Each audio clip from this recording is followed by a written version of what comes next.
Obrigado, irmãos. Boa noite, irmãos. Boa noite, irmãos. Se o presbiteriano saúda com boa noite, né? Se tivesse dito saúde com a paz do Senhor e todo mundo respondia? Tá vendo? Não tem nem presbiteriano aqui também, né? Eu pedi para ficar um pouco assentado. Passei o dia todo dando aula, desde 8 da manhã até as 4 e vim para cá, para Goiânia, em Recife. E assim, eu tenho um problema no ciático, então eu sento um pouco, alivia, depois eu fico em pé, mas eu pedi a licença para poder ficar sentado, tá bom? Quero agradecer primeiramente por estar aqui com vocês, no Tulipe, que eu já vou considerar como um serviço bíblico, promovendo, portanto, assunto, temática da teologia reformada, algo que eu tenho visto, uma revolução silenciosa na tradição reformada. Enquanto o cenário secularizado olha para o movimento evangelical no país e desdenha desse movimento, nós estamos vendo o outro lado, não está sendo percebido, pelo menos não assim na maioria, alguns poucos têm percebido isso. Nós estamos vendo uma revolução silenciosa do movimento reformado, jovens estudando teologia reformada, mas não estudando, é óbvio que aqui e acolá, como em qualquer movimento, alguns estudam para sua soberba, mas outros estão estudando porque de fato querem glorificar a Deus, e isso nós rendemos graças ao Senhor por essa revolução. Então eu vejo muitos jovens aqui, alguns não tão jovens, mas vejo muitos jovens, seja como for, jovem ou não, a teologia reformada é para todos, das crianças até os idosos, mas nós estamos pedindo a Deus para que essa geração que começou a ter contato com teologia reformada nos últimos anos possa de fato fazer uma diferença no nosso país nos próximos 30, 50 anos, a menos que Deus intervenha e faça um avivamento imediato nos próximos dias, mas pelo curso natural da providência, não o curso miraculoso, nós esperamos de fato um impacto da teologia reformada nos próximos 30 a 50 anos, modificando a visão não somente sobre o cristianismo no país, mas sobre a cultura também. Então, pedindo a Deus por isso e saber também que eu posso fazer parte desse movimento, na formação de colegas que hoje estão no ministério, os alunos, o Diego e o Dilton. Senhor, não foi? Sim, eu sempre me confundo com quem foi e não foi, né? Então foi também. Oi? São muito da. Eu vou andando por aqui por ali, aí eu não vou recordando de todos eles, mas eu sei que os dois foram meus alunos, foram bons alunos, se não poderia também dizer aqui, publicamente, mas foram bons alunos e, pela graça de Deus, estão no ministério aí abençoando outras vidas. E fico muito contente também, irmãos, em vê-los colocar na prática aquilo que estiveram em contato no seminário, que vocês estiveram aprendendo, questão da visão, de cosmovisão reformada, de teologia. E isso aqui, no centro de estudo, é na prática uma aplicação da nossa cosmovisão, de promover a educação teológica ou a educação cristã na nossa cidade. Alguns que são chamados para isso devem ser incentivados nessa tarefa. Então, muito obrigado pelo convite. Eu espero contribuir então com a minha área e nessa noite na área de cosmovisão. Eu tenho andado, tenho falado sobre esse assunto, ensinado no seminário, tratado na igreja e em ocasiões em que eu sou chamado para ministrar essa disciplina.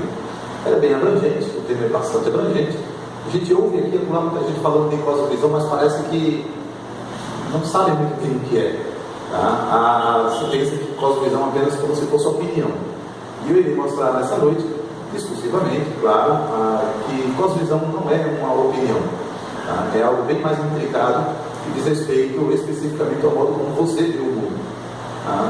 Esse modo de ver o mundo não é opinativo apenas, ele é interpretativo mesmo. É a interpretação que você faz da vida humana em geral. Tá? Então, assim, seria, em termos simples, o sistema de crenças básicas que você usa para organizar e interpretar a sua experiência de vida. Então, nesse sentido, é literalmente a sua confissão. Tá? Na teologia reformada a gente fala de confissão. Aí é a sua confissão de fé. Confissão é essa, não é escrita, mas ela é vivenciada. Ela é vivenciada na prática, ela é vivenciada no seu trabalho, ela é vivenciada na sua família, ela é praticada, mas ela também é declarada. Tá? Então, quando nós tratamos de cosmovisão, eu quero que você tenha em mente isso. É a maneira como você interpreta a vida humana em geral. Tudo. Tá? Por isso que eu disse que ela é bem abrangente. De maneira que aqueles que possuem cosmovisões semelhantes, eles podem ser agrupados, tá? Eles podem ser reunidos. Então, pessoas que têm uma visão, digamos, nihilista da vida, que a vida não faz sentido, que a vida não tem propósito, e então, nihilistas. A gente pode agrupar pessoas que têm uma visão de mundo nihilista. Algumas pessoas que pensam, por exemplo, que não exista uma verdade ontológica, transcendental, de correspondência com o mundo. A gente pode agrupar pessoas assim. Pessoas que pensam que o mundo é só material, físico. Pode agrupar pessoas assim. Então não é uma opinião pessoal. Tá? A cosmovisão, como nós podemos dizer, ela pode ser compartilhada, seja em grupos, tá? Em sociedades inteiras, pequenos grupos familiares, por exemplo. Uma família pode ter uma cosmovisão compartilhada. Os pais, os filhos, os sobrinhos ali residentes naquela casa podem pensar da mesma maneira sobre o mundo, sobre o que é o mundo, sobre o que é o homem, sobre o que é Deus. Eles podem pensar desse modo. Por exemplo, uma família secularista, pai e mãe secularistas, ensinarão os seus filhos a não crerem em Deus. Então eles compartilham essa cosmovisão. Então ela pode ser num núcleo pequeno, compartilhada num núcleo pequeno com uma família. Só que você não vive isolado no mundo, então reúne-se, comunga com outras famílias, tem contato com outras famílias. Então essa cosmovisão é compartilhada e cada vez mais elaborada, até ser parte de uma sociedade inteira. Segundo o autor James Said, no seu livro O Universo ao Lado, e um outro livro, Dando Nome ao Elefante, há um livro dele traduzido pela cultura cristã chamado Apologética Além da Razão. Muito bem recomendado esse livro. Mas esses dois que eu falei, eles tratam especificamente de cosmovisão. O Universo ao Lado é um catálogo de cosmovisão comparadas. O Dando Nome ao Elefante é um pouco mais sofisticado, e o outro é uma parte de aplicação. Nesse caso, James Said diz que uma cosmovisão é um conjunto de pressuposições do tipo hipóteses que podem ser verdadeiras, parcialmente verdadeiras ou inteiramente falsas, que nós sustentamos. Aqui eu vou definir mais adiante esses pressupostos, mas eu quero que você entenda assim. Elas são crenças enraizadas, básicas, que você está ou não consciente, que elas são ou não consistentes sobre a formação do mundo. Então, por exemplo, a cosmovisão é como uma espécie de pirâmide. Imagina uma pirâmide. Todo mundo sabe o que é uma pirâmide, né? Pelo menos os mais velhos sabem. Não porque viveram em uma, mas porque já viram nos quadros. Mas todo mundo aqui sabe o que é uma pirâmide. Ninguém sabe o que é uma pirâmide. É que eu perguntei para todo mundo assim: será que ele está falando a mesma coisa que eu? Não é a Telefree, Telex-Free. Estou falando de uma pirâmide real, aquela lá no Egito. Tá? Não é aquela pirâmide financeira que alguns crentes ingressaram. Não é aquele tipo de bobagem. Estou falando de uma coisa mais séria. Pense numa pirâmide. O ápice da pirâmide, pensando aqui, o ápice da pirâmide determina a estrutura do que vem abaixo. Então, esse ápice, deveria ser invertido, mas esse ápice, esse pontinho da pirâmide em cima, é onde nós encontramos as suas crenças mais profundas, que você assume como verdade, como ponto de partida para interpretar o mundo. Essas crenças, no ápice, ou no fundamento, na nossa linha de crença, elas não são examinadas.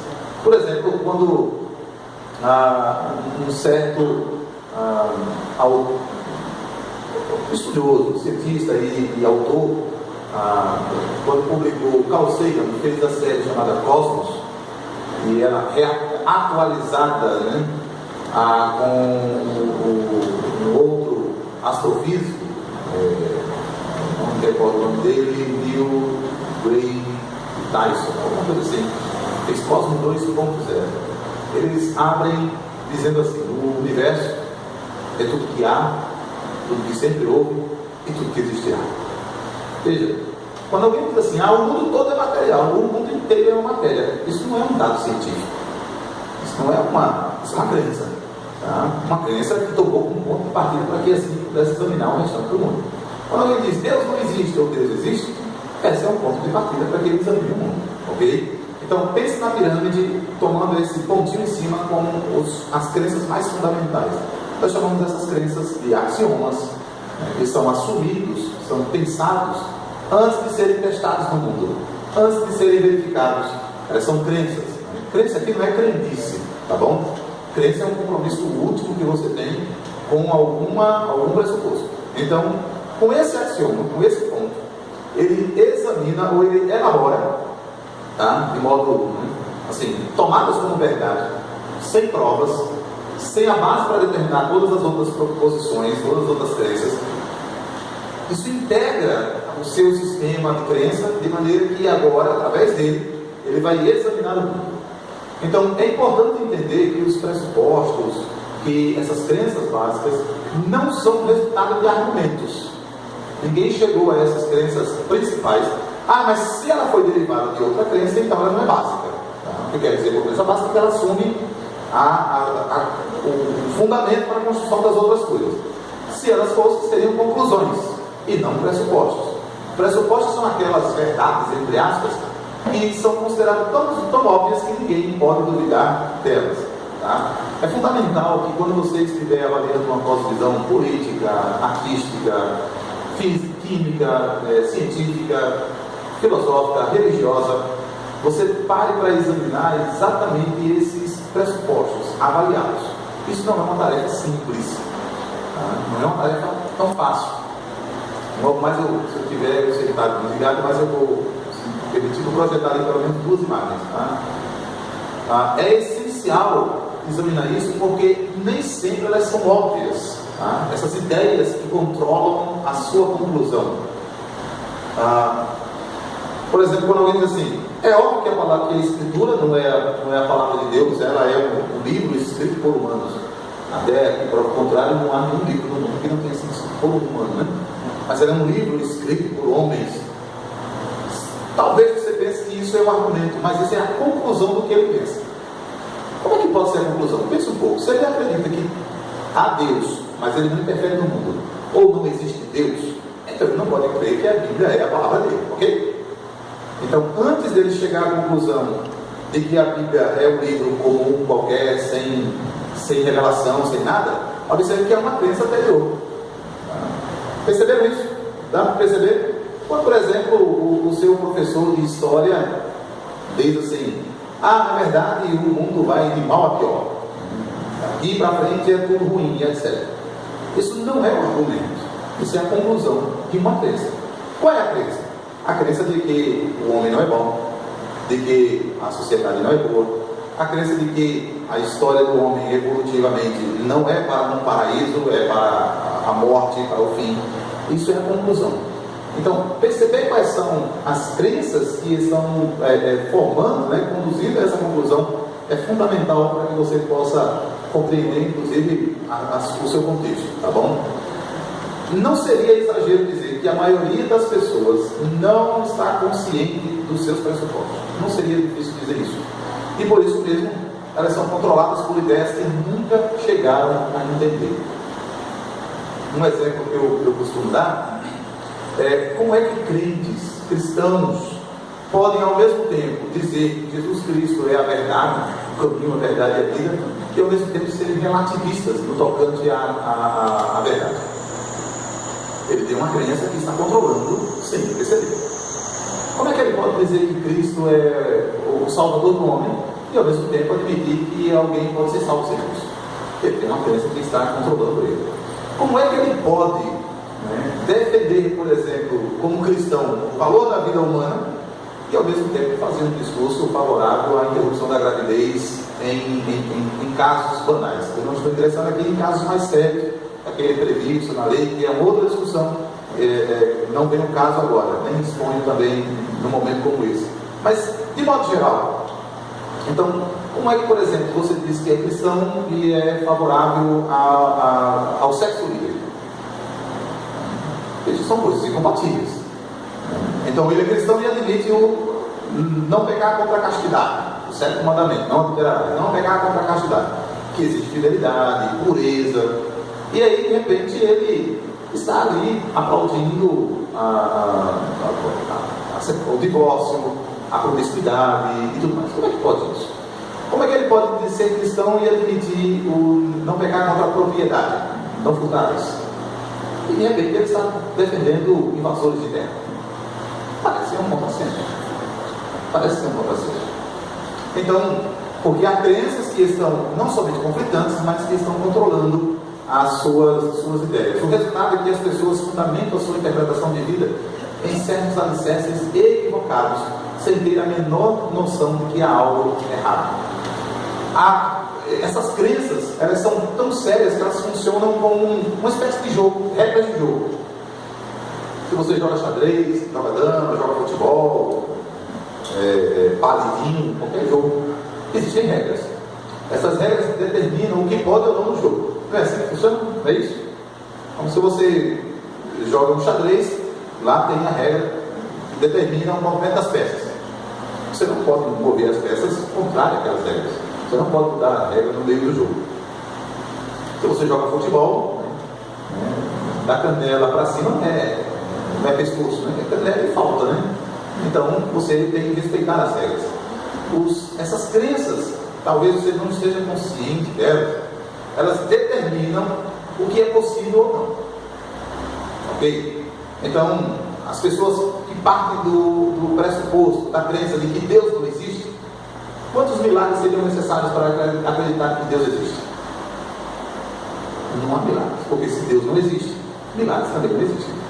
Deu para entender isso?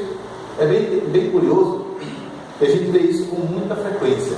Deixa eu dar um exemplo bíblico que eu costumo dar, Em Lucas 16, versos 16 a 31, lá encontramos a história do rico e Lázaro. Vocês devem conhecer essa história. Morre o rico, vai para o inferno, morre o pobre Lázaro e vai para o seio de Abraão. Lá no inferno, no tormento, o rico pede para que Abraão tenha misericórdia dele, mande Lázaro molhar a ponta dos dedos. Abraão diz que de jeito nenhum, tem que estar aí, está perdido, nem vem para cá, ninguém vai para lá.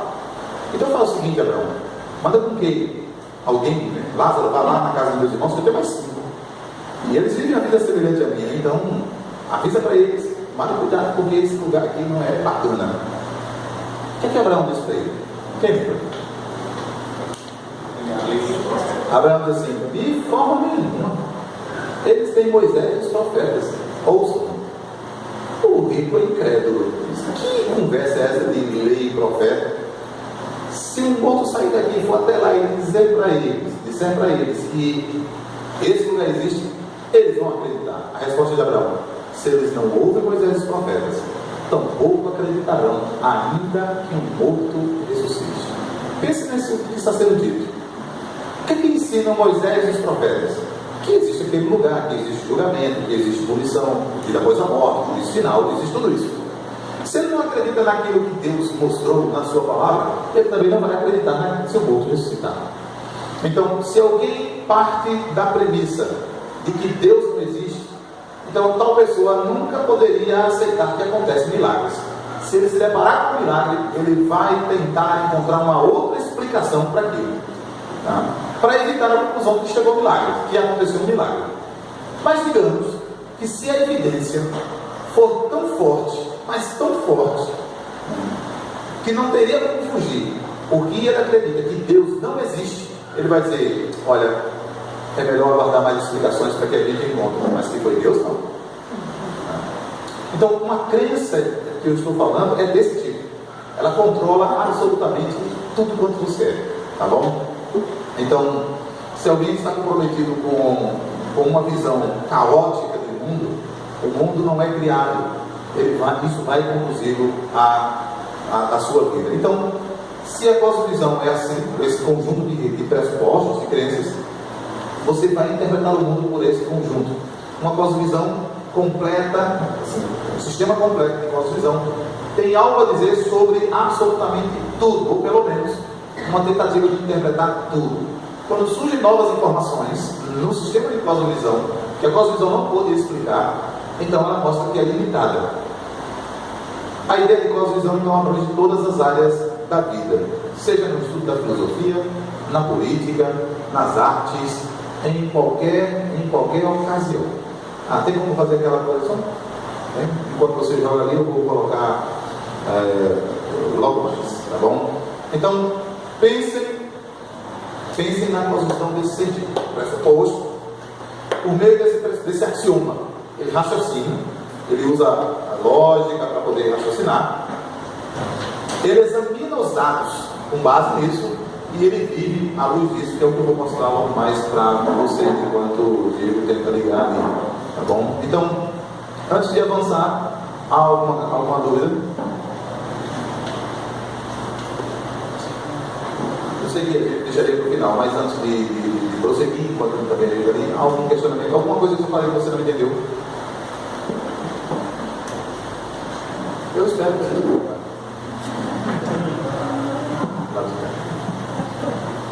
vamos fazer para cá. Vai dar não? Bom, olha a gravação. Deixa eu ligar que o projeto está aqui, tá bom? Alguém quer falar alguma coisa que eu não vi?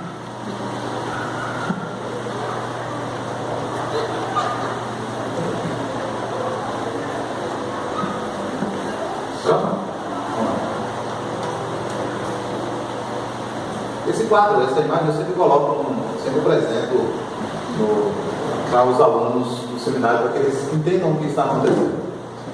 Isso, essa imagem aí mesmo, vocês estão vendo? Vocês não estão vendo? É um problema de cosmovisão.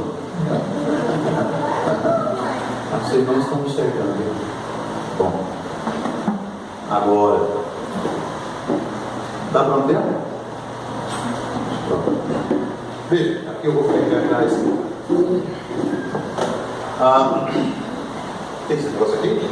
Não faz parte do meu valor. Agora, veja, pensemos o cristianismo e o secularismo como duas visões de mundo, e elas são. Então vamos chamar.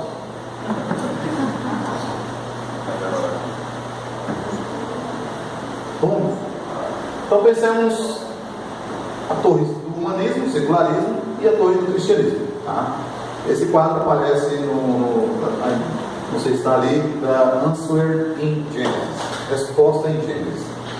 O texto base, Salmo 11, 3, né? Descreve os fundamentos que poderá fazer o justo. Então, o que é que nós cristãos que não compreendem o que é uma estrutura de cosmovisão tem a ver? Nós tendemos a ver apenas os efeitos, esquecemos o que está aqui e vemos os efeitos. Então a gente acha, por exemplo, que o problema de eutanásia, racismo, ruptura familiar, divórcio, aborto, comportamento homossexual, pornografia, visão política, é apenas uma questão social. É apenas é assim mesmo, a sociedade evoluiu e por isso a gente está pensando de outro modo. Aí o que nós fazemos como cristãos? Nós começamos a atacar exatamente os balãozinhos. Não está errado. Não está errado. Só que nós estamos atacando o efeito, não a causa. É o efeito. Os seculares perceberam que o Ocidente, né, é construído sobre uma premissa, sobre a concepção judaico-cristã de vida, de mundo. Eles perceberam que para nós é fundamental aquele livro que nós tomamos como verdade, que nós tomamos como revelado. E nós construímos em cima daquilo que aquele livro diz. Construímos uma sociedade inteira em cima daquilo que aquele livro ensina.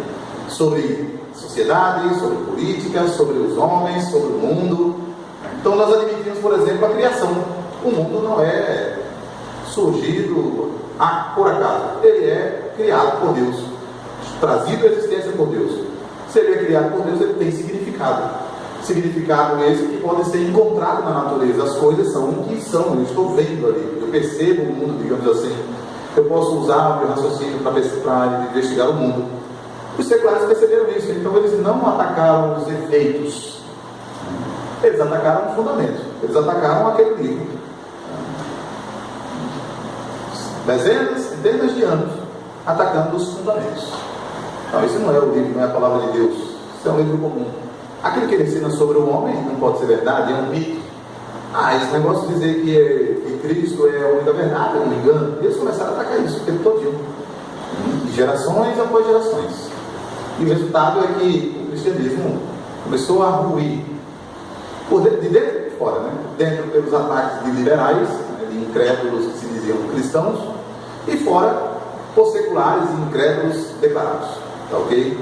Então, por exemplo, nas universidades é comum rejeitar o cristianismo, a visão cristã do mundo. Nem mesmo a ética cristã é mais recebida, nem mesmo a ética cristã, porque a tentativa dos liberais de reduzir o cristianismo a um aspecto somente ético fracassou. Então, porque o cristianismo não tem somente o aspecto ético, ele é uma cosmovisão inteira. Então, ele vai falar de alguns assuntos que eu vou tratar logo mais. Com o surgimento de exame de cosmovisão, os cristãos perceberam que o ataque não poderia ser somente nos efeitos. Alguns iriam fazer isso.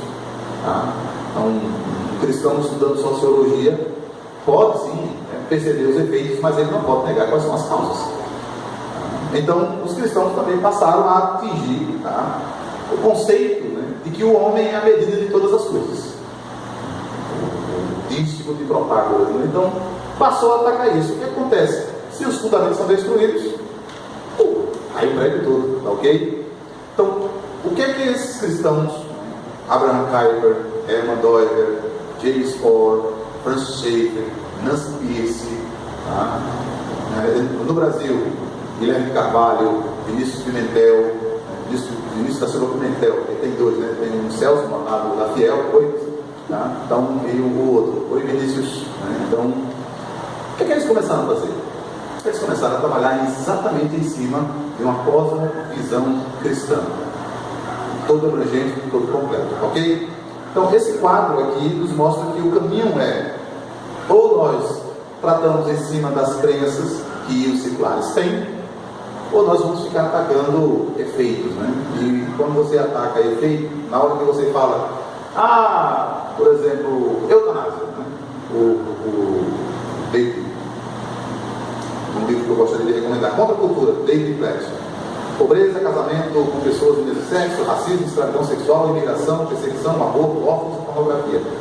Assuntos tratados a partir de uma cosmovisão cristã. Mais do que atacar o efeito, procurando atacar a causa. Tá? Então, se você vai estar na universidade, ou na escola, ou em qualquer local, e vai discutir esse assunto. Não, eu sou contra o aborto. Porque você é religioso. Pronto, acabou o debate, né? E aí você pode perguntar, por que a discriminação com o aborto? Por que assim, a liberação quanto a isso? Porque a vida não tem valor, não é considerada valorosa, por causa do individualismo e outras questões. Mas é uma fundamental, é que o homem não é absolutamente nada, exceto um produto da natureza em evolução, pois não? Contra a cultura, não é contra a cultura, é contra a cultura, tá? Se coloca, tá? Como uma opção, tá? Contrária a outra.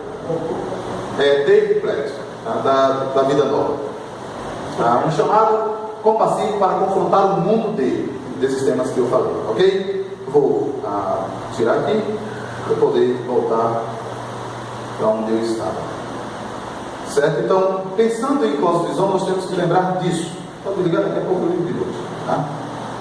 Uma cosmovisão interpreta o mundo. Naquele quadro, a cosmovisão aqui, o homem decide o que é verdade, constrói o mundo.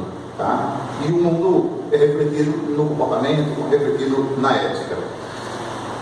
É tão abrangente que qualquer área do conhecimento humano envolve-se com isso. Mas existem pelo menos 4 elementos que são discutidos em cosmovisão. Primeiramente, uma teoria do conhecimento. Cosmovisão é isso, por isso que eu disse que não é uma opinião. Tá? Essa teoria de conhecimento, eu como conheço o mundo, como eu conheço as coisas, né, é o ponto de partida, portanto, para a construção de uma cosmovisão. Seria impossível construir uma cosmovisão sem o método de distinguir entre o verdadeiro e o falso. Então é o ponto de partida. O indivíduo assume que há coisas verdadeiras e falsas. Mesmo aquele professor que posso dizer, ou aquela pessoa que diz assim, não tem esse negócio de verdadeiro ou falso, mas isso que ele afirmou é em si mesmo uma premissa de que não existe verdadeiro ou falso. Isso que eu estou dizendo é uma verdade. Se corresponde ao mundo, para ele é um conceito lógico de verdade, mesmo que ele não aceite. Então ela forma, tá, esse ponto de partida. Essa teoria do conhecimento responde questões de como é que eu sei o que é verdadeiro. Ou conheço por meio da razão, por meio da lógica, por meio da ciência, da experiência, da intuição, da revelação. Será que é possível conhecer alguma coisa? Como os céticos, né, rejeitam. A verdade absoluta, relativa, tudo isso é questão de teoria do conhecimento, que está na base da nossa cosmovisão. Crenças podem ser assumidas como verdadeiras ou falsas. Na teologia, como a gente conhece, a nossa fonte de teoria de conhecimento é a Escritura, a revelação. Ela é o princípio do conhecimento. Princípio do conhecimento. Então nós formamos a nossa cosmovisão a partir daquilo que a Escritura ensina sobre absolutamente tudo, como eu vou ver mais adiante. Uma vez que nós então tenhamos um método para interpretar o mundo, nós precisamos saber o que é o mundo.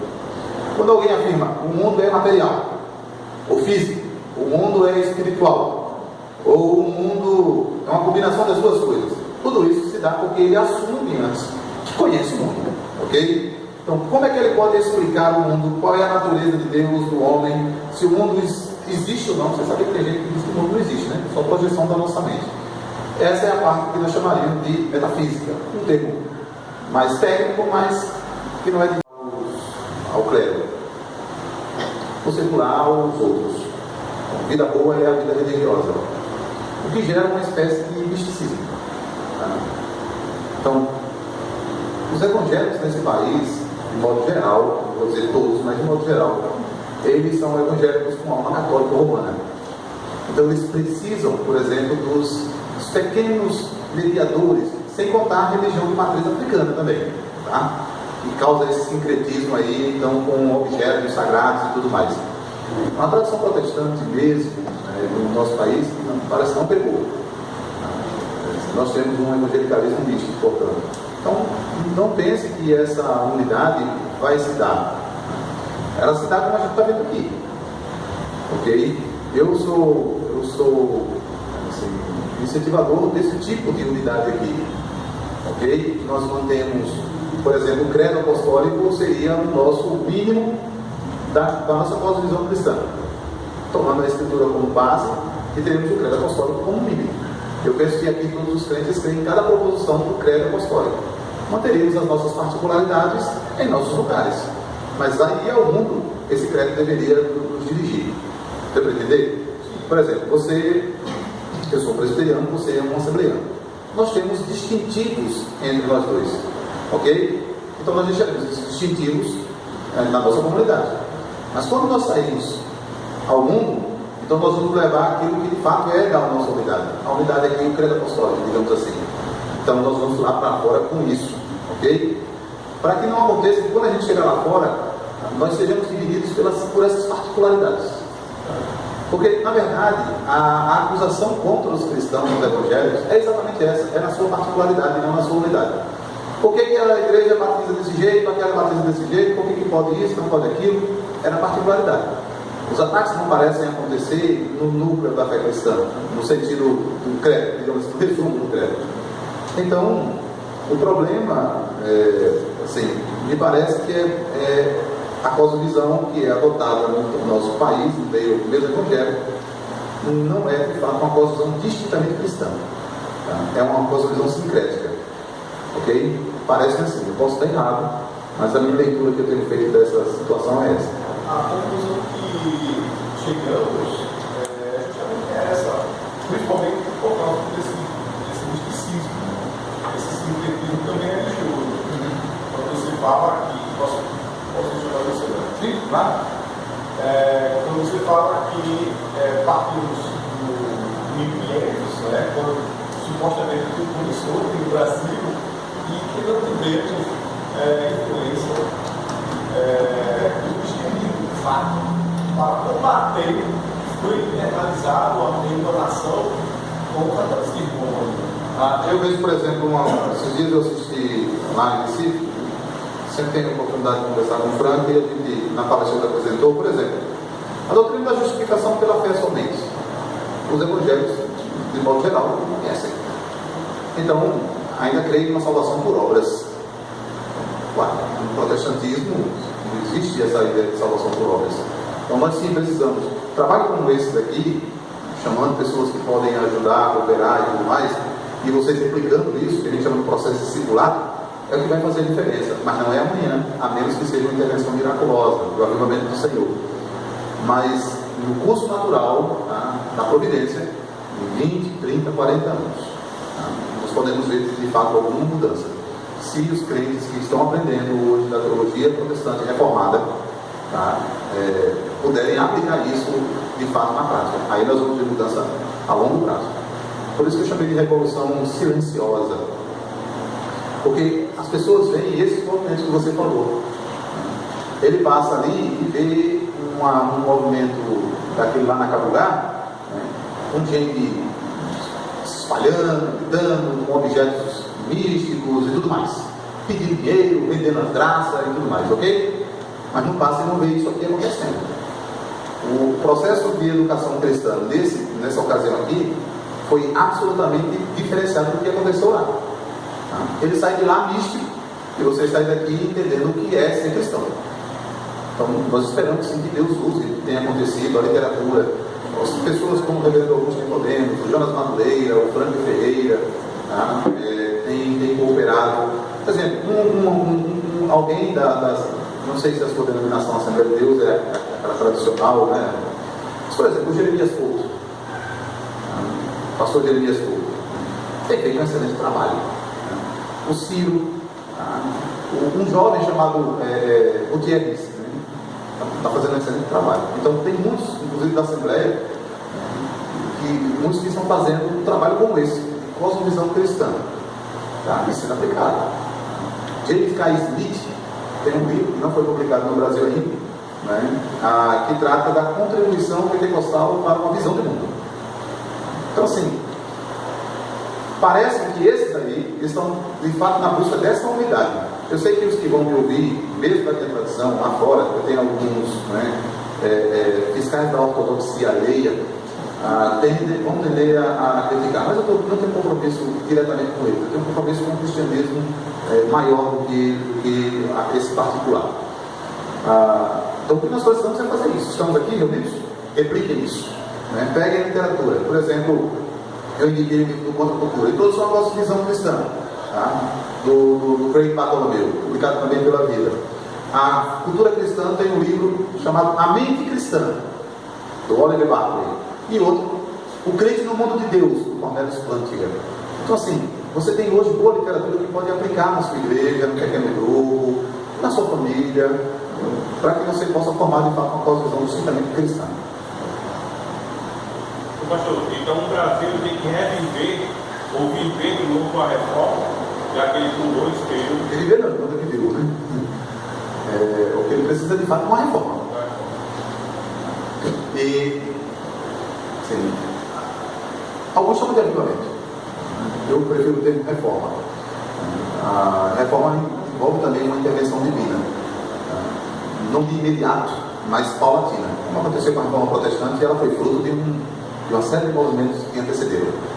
Movimentos históricos, sociais, políticos, religiosos, impactaram. Por exemplo, o movimento artístico ou intelectual como o renascentismo, filosófico como o escolasticismo. O Brasil passa por alguma coisa parecida. Já não é mais suportável o caos religioso que a gente tem no país, o caos político, social, os crentes que não se envolvem com o mundo, com a cultura, porque eles estão com medo de serem contaminados com o mundo. Ora, Cristo disse que nós somos a luz do mundo e nós não podemos ficar escondidos, nós temos que estar na montanha para todo mundo ver. Nós temos que ir, nós temos que ir para Atenas, como Paulo fez. Ficar na sinagoga é bom, mas temos que ir para Atenas. É lá onde nós precisamos ser ouvidos. Aqui, eu falo um trabalho como esse, todo mundo aqui concorda, é crente. Agora imagine se eu estivesse falando aqui para um monte de não crentes.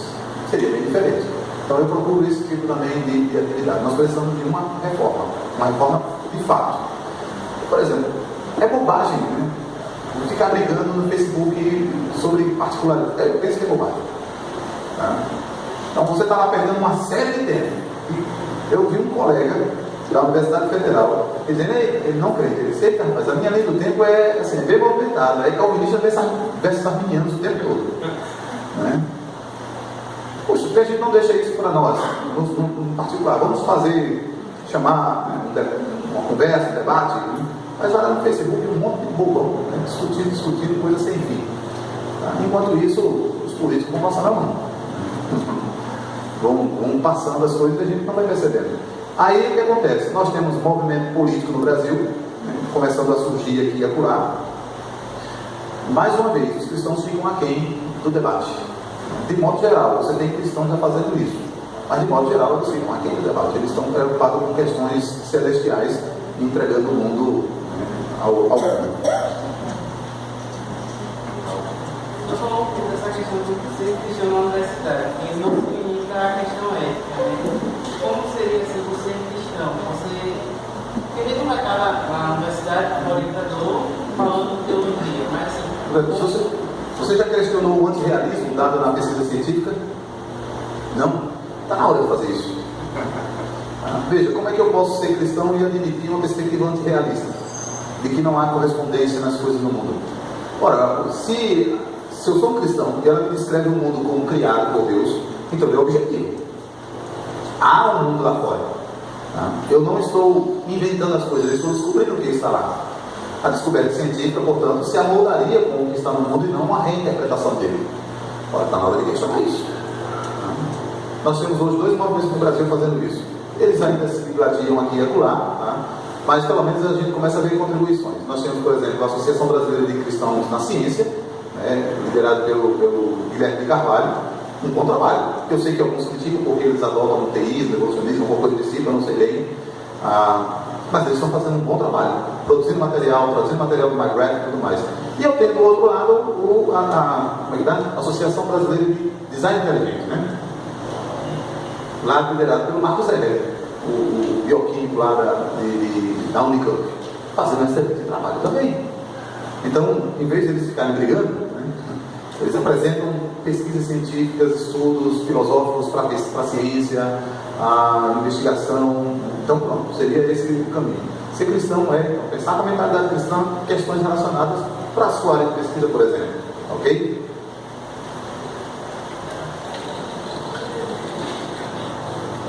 Alguém mais? Se eu assim posso falar, isso é muito difícil, né? Mas não é não, né? Porque na verdade nós crescemos aprendendo a linguagem da igreja. Um antigo professor que eu tive, ele dizia assim, o que nós precisamos é de uma mentalidade biblicamente orientada. Eu gostava dessa expressão. Eu sou Fabiano Oliveira. E o modelo que eu tomo é o modelo de Atos 13 e Atos 17. Se você lê Atos 13, Paulo na sinagoga, a linguagem dele é uma. Mas quando ele chega no Areópago, perante os históricos epicureus, a linguagem é outra. Porém, o conteúdo é praticamente o mesmo. O conteúdo é o mesmo. Então, Paulo, em Atos 17, ele não cita Abraão, não cita Isaac, não cita Jacó. Ele apresenta uma realidade metafísica, uma realidade de unidade da humanidade, unidade e pluralidade da humanidade, uma filosofia da história, uma forma doutrina da providência, contra os históricos epicureus. Ele faz isso. Os estoicos sendo fatalistas, né? Paulo mostra um Deus que governa tudo. Então, enfatizando a unidade, a individualidade, Paulo enfatizando a pluralidade. Ele enfatizando a pluralidade, Paulo enfatizando a unidade. E a filosofia de história. Então, veja, o que Paulo faz é apresentar uma visão desde Gênesis, Deus que criou os céus e a terra sendo conhecido desde Gênesis. Sem dizer assim, Moisés disse no Gênesis, no princípio criou Deus os céus e a terra. Ele não precisou fazer isso. Ele apresentou uma perspectiva da criação sem a necessidade de usar a linguagem do culto. De um só ele fez toda a raça humana. Ele disse, olha, lá no Gênesis foi Adão. Não. Se eu chego na faculdade e digo, olha, Adão, pronto. E lá vem a história de mito. Não é isso? Mas se eu procuro a unidade dos homens, né, a unidade da raça humana, né, assim, eu estou buscando aquele ancestral, digamos assim. Então, é uma tarefa difícil? Como é que eu faço? Eu preciso manter contato com esse tipo de linguagem. Eu preciso entender como é que os cristãos estão fazendo isso. produção dos seus trabalhos, seus escritos, suas pesquisas, ver como é que eles fazem isso. Tá? E começar a entender que lá fora não é o culto é realizo em coletividade com os crentes. Tá? Lá fora é o areópago, então vou usar a mentalidade biblicamente orientada, os princípios bíblicos sendo aplicados sem a referenciação ao culto. Olha, gente, a Bíblia diz, acabou a conversa, mas se eu apresentar o conceito que a Escritura apresenta, codificação, metafísica, ética, epistemologia, talvez seja mais fácil. Alguma pergunta? Tem um livro do James Sire, James Sire. Eu não me recordo o título perfeitamente, mas eu vou parafrasear. Ele fala assim, Joey vai à universidade. Eu posso depois localizar a diferença e passar direitinho, se você quiser. Tá? Não está traduzido ainda, mas é bem interessante, né? Cristão na universidade. Temos algum professor de inglês aqui? Alguém que fala inglês e traduz, por favor? É uma forma de você contribuir para a lição aí. É com relação às crianças, assim, na hora que eu estava descendo, eu peguei tudo. Você falando sobre a questão que as nossas crianças são pré-escola, né? E tudo que elas ouvem, que elas aprendem, principalmente distorcendo a fé, retirando a fé do coração das crianças. E eu fico pensando assim, o que a gente poderia fazer para... A gente ensina em casa, é lógico, e está trabalhando, ensinando a palavra e tudo, mas o quanto isso tem influência na vida das crianças e como a gente poderia fazer para proteger as nossas crianças, já que a gente não tem colégios cristãos que possam ali estar ensinando a palavra de Deus para elas. Primeiro, sobre a escola. Eu aconselharia a quem tem interesse em educação cristã a entrar em contato com o reverendo Paulo Meister, né, através da associação, põe lá, ACS. Isso, Associação Internacional de Escolas Cristãs. Ele tem boa orientação de como trabalhar, de fato, com uma escola realmente cristã, um currículo cristão. Tá? Segundo, eu penso que na própria igreja precisa rever a sua educação infantil, que é muito mais humanista do que bíblica. Então, por exemplo, a ideia, a criança não aprende. Mas eu sei que criança não aprende. Santo Agostinho diz lá na confissão, nas suas confissões, livro 1, capítulo 8, como é que aprendeu a falar. Então, criança não aprende. Se ela não aprende, porque está mandando para a escola. Não, porque ele ensina. Olha, é contrassenso. Então, nós precisamos ser também realistas com o ensino da criança. Por exemplo, o Projeto Castelo Forte, eu não me recordo, Armando alguma coisa, né? Publicou, está online, Sermões para Criança, do bispo J.C. Riley. Se você teve a oportunidade de ler, imagine aquele sermão sendo contado para as crianças na igreja. Eles são vívidos. Eles não são historinhas para passar tempo. Eles são sermões mesmo. Então, nós temos que falar na linguagem da criança. Ora, a criança ouve na televisão linguagem que não é para ela ouve os pais conversando dentro de casa linguagem que não é para ela vai para a escola e ouve linguagem que não é para ela, e na igreja vai ter uma linguagem que é para ela. Então a linguagem para ela é a nossa, ela aprende com a gente, é a mesma coisa. É claro que, mas tem conceitos difíceis, você pede para isso, para explicar para ela esses conceitos. Tá? Então, o que nós precisamos fazer em termos de educação infantil na igreja é mudar a nossa maneira de ensiná-los. De ensinar como criado por Deus, criado em imagem de Deus, como pequenos pecadores. Parece que é uma mentalidade comum entre os crentes, né? Não, mas tadinha, ela é uma pecadora, ela precisa da redenção em Cristo. Tá? Então, o que é que a Escritura ensina no caminho? Como ensinar a criança? Eu pego, por exemplo, as passagens bíblicas onde o Senhor falava com todo o povo de Israel, e as crianças estavam lá, ouvindo essa lei do Senhor, ouvindo a palavra do Senhor, em toda ocasião. Quando Jesus contou uma parábola para os discípulos sobre colocar uma pedra no pescoço, as crianças estavam lá. Olha, eu vou falar. Olha, se eu contar de uma maneira natural a história bíblica, crianças e adultos entendem, porque nem mesmo adulto entende tudo. Então, sim, a maneira que nós temos em casa, ensinar de modo claro e realista, tá? Na igreja também, de modo claro e realista, sem enfeitar as historinhas bíblicas. Contar a história como é mesmo. Então, se eu mostrar para a criança a Arca de Noé, eu quero mostrar como é que estava. Era um dilúvio. Era chuva, assim, torrencial. Era gente correndo, afogado, eram animais ali. Né? Porque vai pensar, não, porque é muito, mas era real. Ok? Ela não vai ver aqui, mas ela vai lá assistir Game of Thrones. Ok? Com as cenas mais vívidas. Então assim, oi? Só mais uma pergunta tentando essa para você. Com relação à nossa igreja presbiteriana, o fato que a nossa igreja, nós somos uma escola de presbiteriana em capitais, né? Nas capitais, e um custo bem alto, seja, na minha visão. Isso é uma questão isso é uma questão da cosmovisão, uma questão às vezes eu fico pensando, de falta de condições de baixar o nível, de colocar em outras cidades essas escolas, de alcançar mais crianças, ou a questão da cosmovisão mesmo. Ok.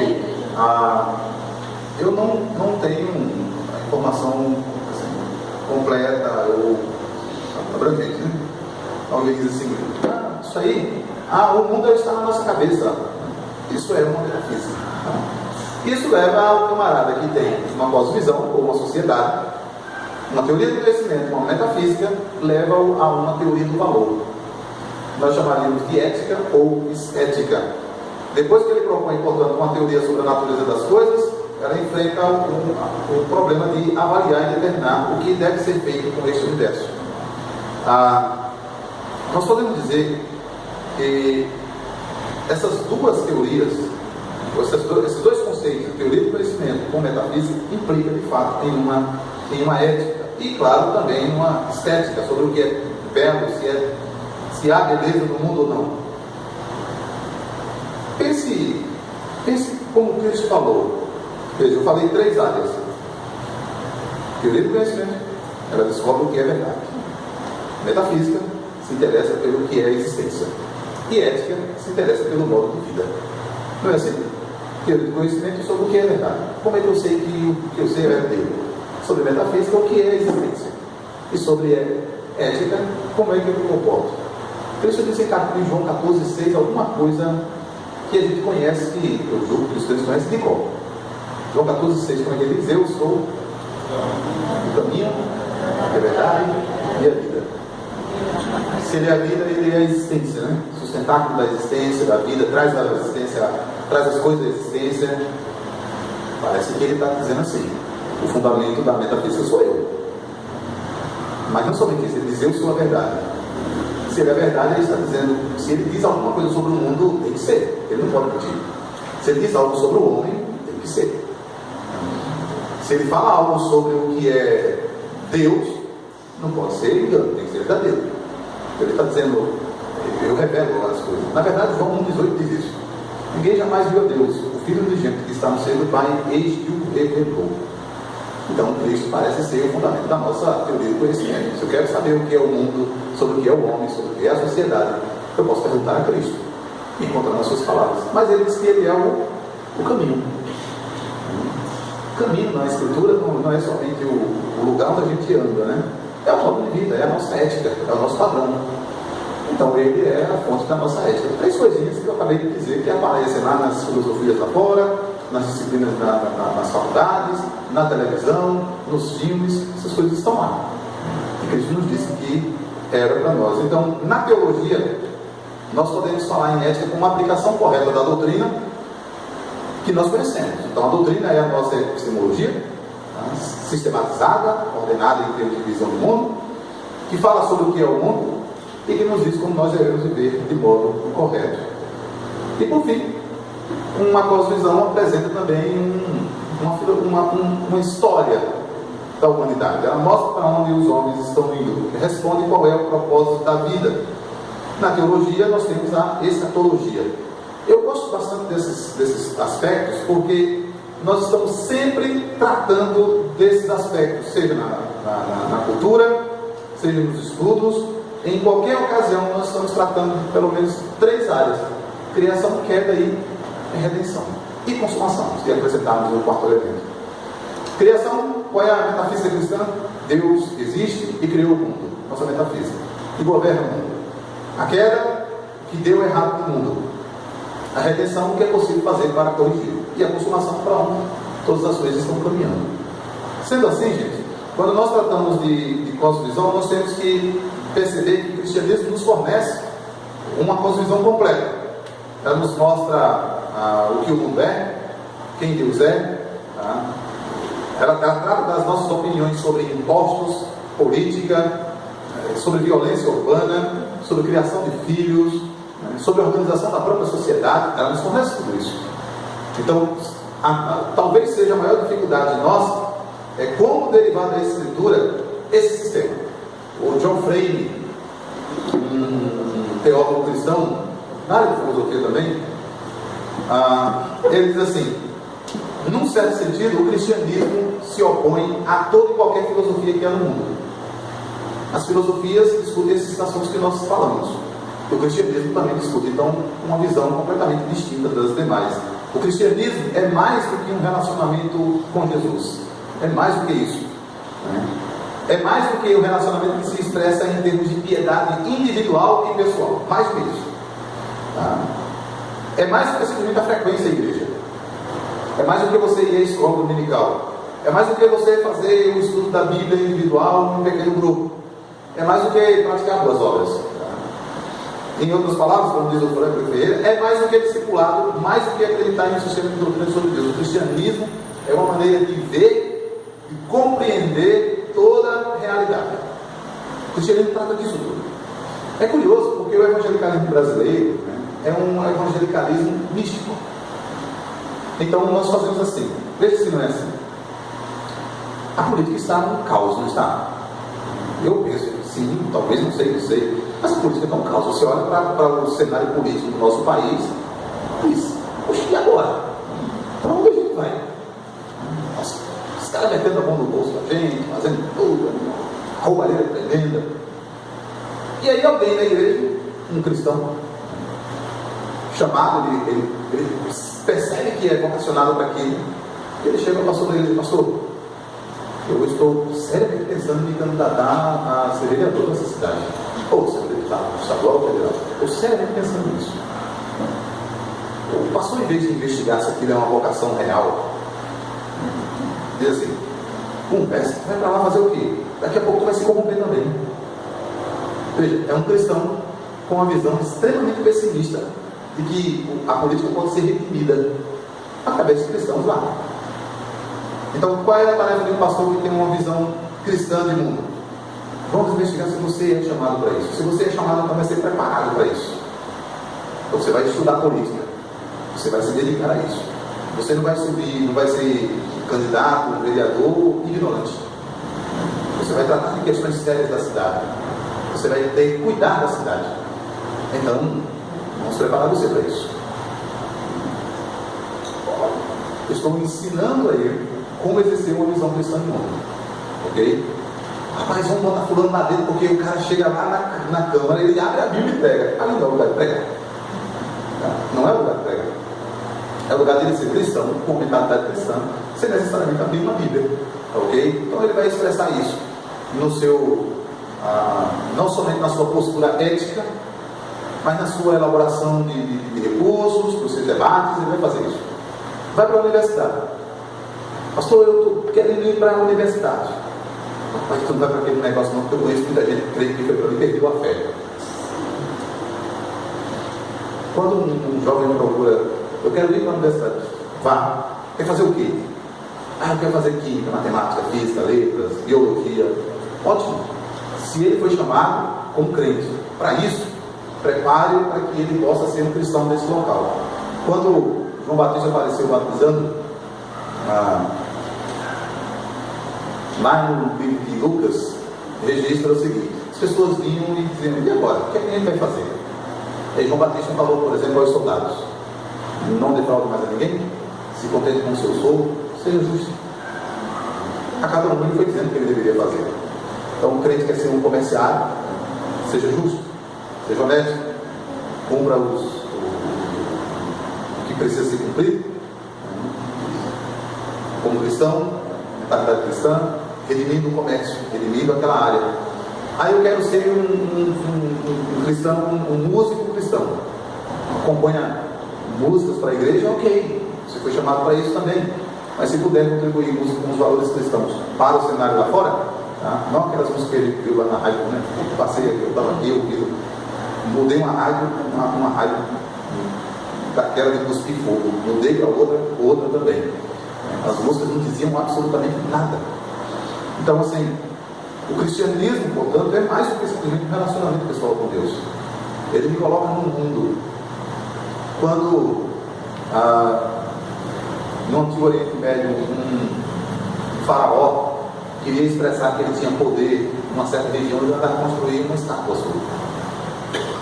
Como acontece hoje nas repartições públicas. Você vai lá e tem um quadro do governador, do presidente, para dizer que ele tem poder naquele local, a representatividade. O Senhor não deixou nenhuma estátua. Ele não criou uma estátua, mas ele nos fez sua imagem. Ele fez o barrinho e soprou na narina de Adão. Nos fez a sua imagem. Onde nós estivermos, nós somos, como a teologia bíblica chama, vice-gerentes ou vice-regentes com Deus. Então nós vamos pensar os pensamentos de Deus segundo Deus, onde nós estivermos. Então o cristianismo é uma visão completa de mundo. Crenças básicas para o cristão. Numa cosmovisão cristã consistente, a primeira e absoluta pressuposição é que somente a Escritura é a palavra de Deus que descreve e informa sobre o que o mundo é. Ela é a chave para interpretar toda a criação. É o nosso ponto de partida. Nós não abrimos mão disso. Ok? Nós assumimos isso. Por isso mesmo, nossa cosmovisão é moldada pela Escritura.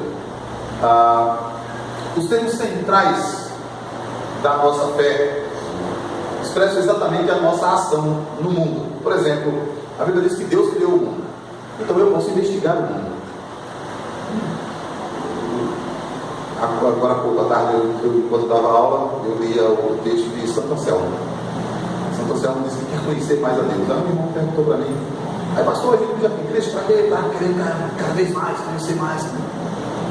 Aí eu cito para ele o texto de Provérbios 25, diz: a glória de Deus está em encobrir as coisas, mas a glória do homem em descobri-las, ou do rei em descobri-las. Deus me colocou no mundo para que a gente investigasse, fizesse com que o mundo fosse próspero, desenvolvesse mesmo. Então, o mundo está caído. Então a Escritura ensina que Deus está procurando a reconciliação do seu mundo criado.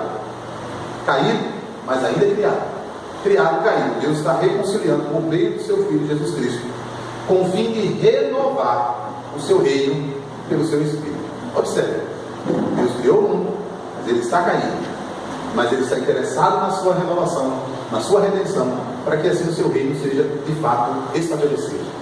Se eu tenho essa mentalidade, a minha participação no mundo é considerar que o mundo está caído, portanto não tem solução dele mesmo, mas ele é passivo de redenção, pela pregação do Evangelho, obviamente, tá? E não há mais aqui nesse caso uma distinção entre eu sou crente aqui na igreja, mas lá fora eu sou outra pessoa. Não há mais isso. Você vai sair da igreja como cristão e vai ser cristão no mundo. Não é que você vai levar o culto daqui para lá. Não é isso. A sua linguagem lá fora não é a do culto. E aí, bênção? Tudo bem? Fácil. Não é? Não é isso. Tá? Mas é de fato vivenciar como cristão, uma linguagem cristã, tá? O mundo lá fora. Nós não vamos mais fazer uma separação. Então você não é o comerciário que no dia do Senhor vem adorá-lo trazendo o fruto da propina que você recebeu. E você não é mais aquele funcionário que no dia do Senhor é um crente excelente, mas na segunda-feira é preguiçoso. Você vai cumprir o horário, você vai fazer o seu trabalho bem feito, porque você foi vocacionado por Deus. Então a nossa vocação nós somos vocacionados por Deus para viver no seu mundo como seu representante. Então a minha vocação não é somente ser cristão aqui na igreja. Eu tenho uma vocação de pai, eu tenho uma vocação de filho, eu tenho uma vocação de marido, eu tenho uma vocação de professor, eu tenho uma vocação de pastor. Em toda essa ocasião, em todos esses papéis, como na sociologia se diz, eu sou um cristão. Eu sou um cristão. Então, não faço mais da minha vida religiosa eclesiástica. Eu sou um cristão em qualquer lugar. Ok? O apóstolo Paulo mostra isso, por exemplo, na sua carta aos Efésios. Depois dos 3 primeiros capítulos, ele falar sobre a nossa redenção, e falar da nossa eleição, redenção, salvação pela graça. Da nossa inserção no corpo de Cristo, a partir do capítulo 4, ele diz que nós devemos viver à luz dessa vocação.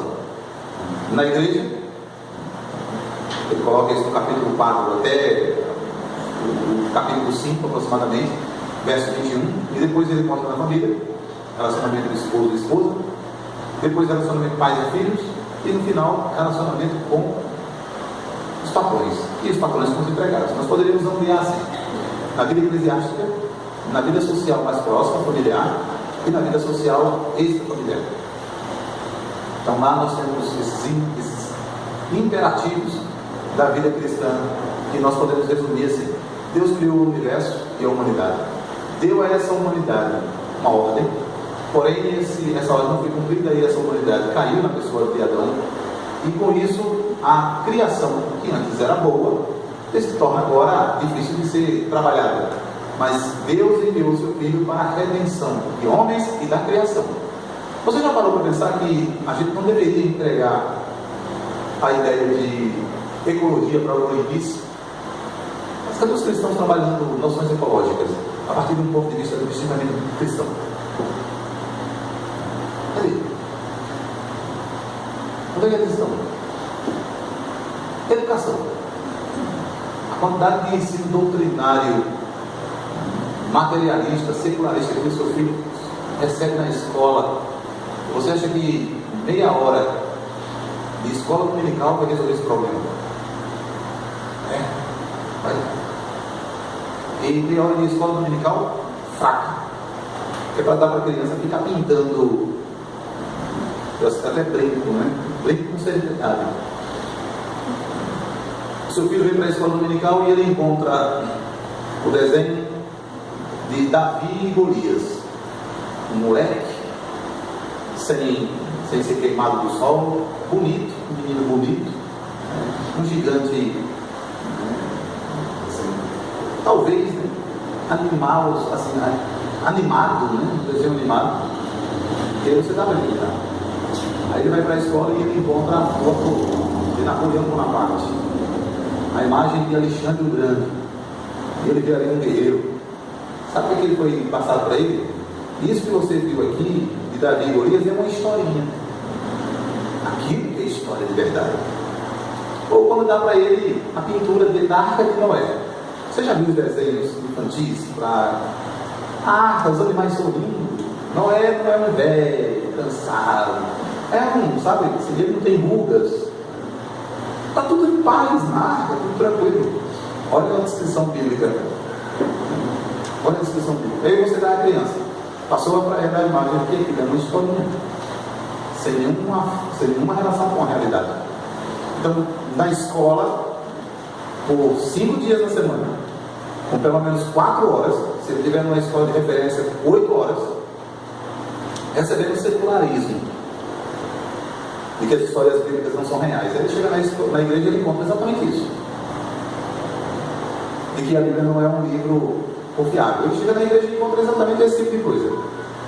Então, depois está reclamando porque nossos filhos estão na igreja, mas com a cabeça pagã. Eles são crentes na igreja, religiosamente, porque para ele, ser cristão é ter um relacionamento eclesiástico. Então, pense nisso, que o cristianismo fornece uma cosmovisão que se encaixa na estrutura da realidade e nos capacita a ver exatamente essa estrutura do próprio mundo. Quando nós vemos isso, o passo seguinte é aplicar os princípios básicos da criação, da queda e da redenção. A disciplina que eu estudo na Universidade Federal, filosofia, filosofia do diabo, e é. Mas eu sou um cristão estudando essa disciplina. Meu alvo é trazer redenção para ela, na área que eu estou estudando, na área que eu estou pesquisando. Você estuda química, seu alvo é esse. Aí eu não vou para a política, você é um cristão. Seu alvo é trazer redenção para aquela área. A cosmovisão cristã, portanto, nos dá uma maneira coerente e racional de viver no mundo, abrangendo todas as esferas da vida: política, educação, igreja, família, arte e trabalho. Lembre-se daquilo que o Senhor havia dito, que Ele não dá a sua glória absolutamente a ninguém. Ele está redimindo o mundo. O texto de Romanos capítulo 8 diz que a criação geme esperando a redenção do Filho de Deus, porque ela também vai ser redimida. Só que ela pode ser, assim como nós somos redimidos desde já, a criação também pode ser. Há uma citação que todo mundo praticamente conhece de Kuyper, né? Eu encerro com ela. Na extensão total da vida humana não há nenhum centímetro quadrado acerca do qual Cristo, que é o único soberano, não declare: isso é meu. Essa é uma citação que todo mundo praticamente conhece. Deixe-me encerrar com duas outras ilustrações. Diga, por favor.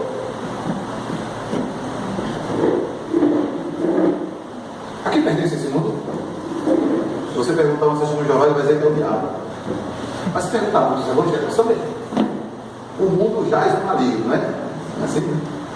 E aí, porque o mundo jaz no maligno, aqui dentro a gente está protegido. Entrega tudo para fora. Aí a gente entrega a política aos ímpios. Não é que eles não possam fazer boa política. Não é isso. Que tudo que eles fazem é mal. Mas entregou na mão deles. A gente entrega a educação, a gente entrega a arte, a gente entrega a cultura como um todo. E depois a gente está reclamando.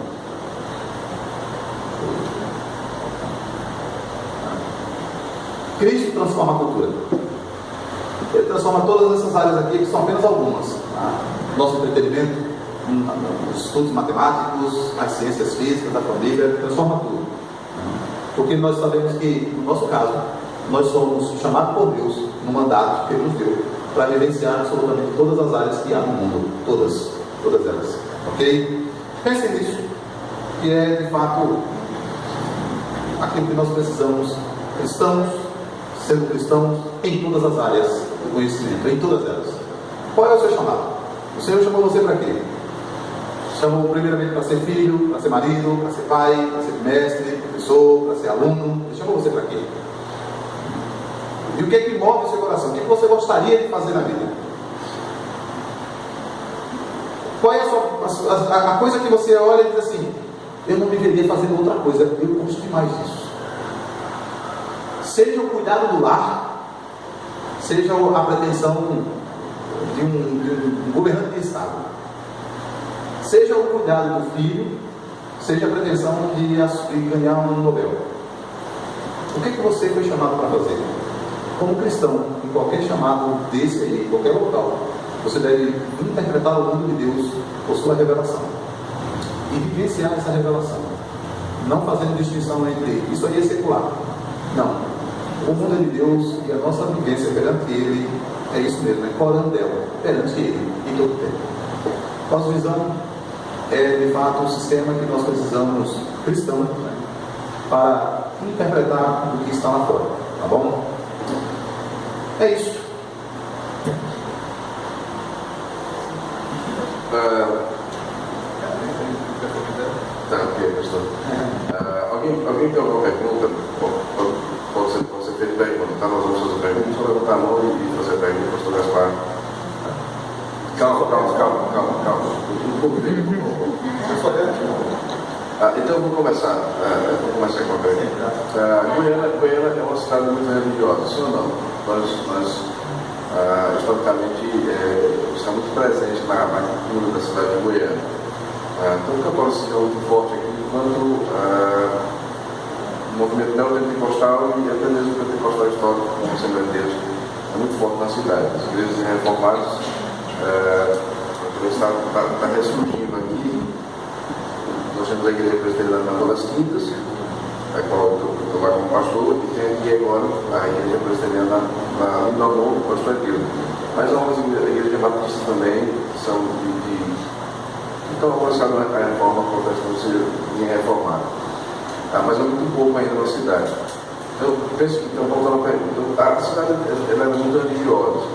E no tempo da Jeep, da Fiat, né, que ela veio para cá, houve uma supervalorização em tudo aqui. Você vive em Goiânia, se tornou quase sustentável. Um aluguel de R$100, isso ia para R$400, R$500. Então, uma pessoa que trabalhava em Goiânia e sobrevive, que ganhava o salário mínimo, ela ia trabalhar para pagar o aluguel, se não pagar o aluguel. Porque ficou insustentável. Veja só, aí muitos cristãos têm empresa aqui,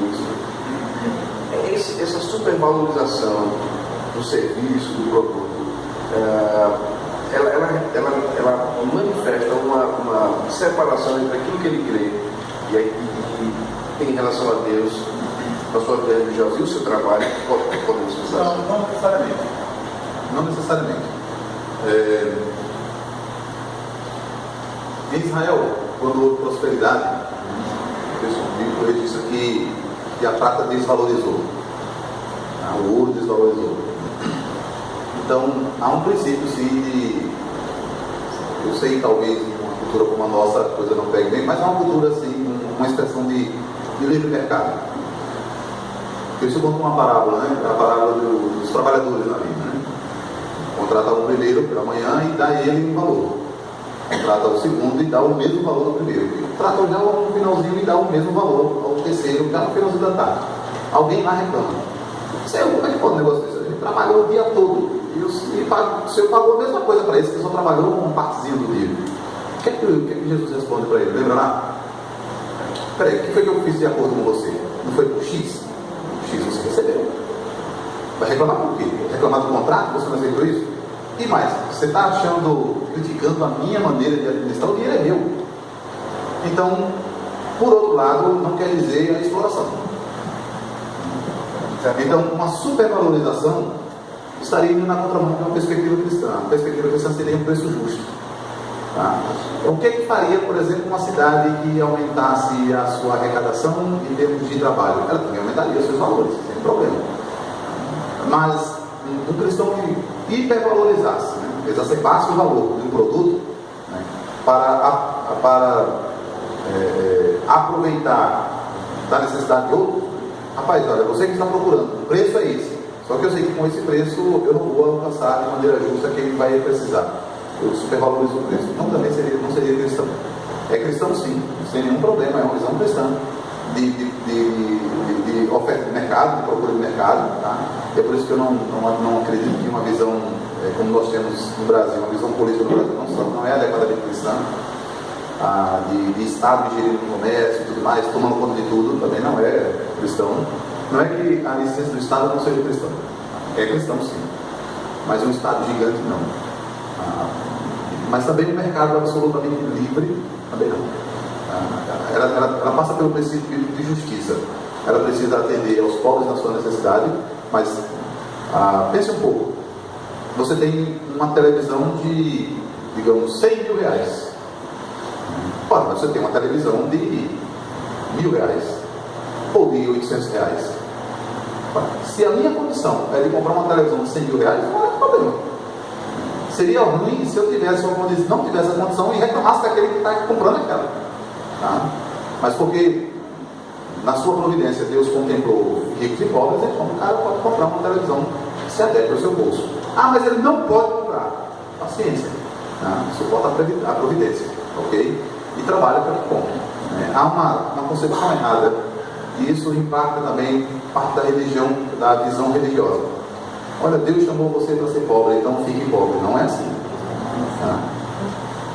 Deus não chamou também você para ser rico, mas também não chamou para você ser preguiçoso. Ele chamou você para o trabalho. Então trabalhe muito. Se der para trabalhar 10, 12, 15 horas por dia, trabalhe. Não negligencie a sua saúde, não negligencie a sua família, não negligencie o dia do Senhor, mas trabalhe.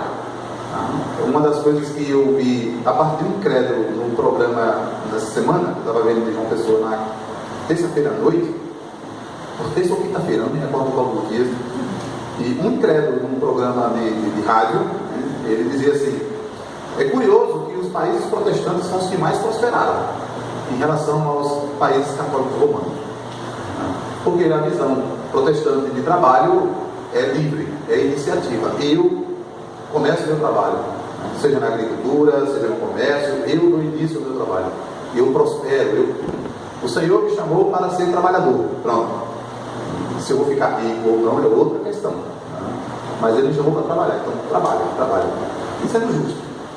Então, se eu tenho um comércio e posso oferecer esse comércio digamos, aluguel, de maneira que eu possa contemplar um número maior de pessoas, tudo bem. Se eu posso majorar, sabendo que é justo essa majoração, tudo bem. O que eu não posso fazer é monopólio, não querendo que outros tenham, seria uma espécie de egoísmo, de propriedade ser tirada dos outros. Também não posso negligenciar o comércio, ok?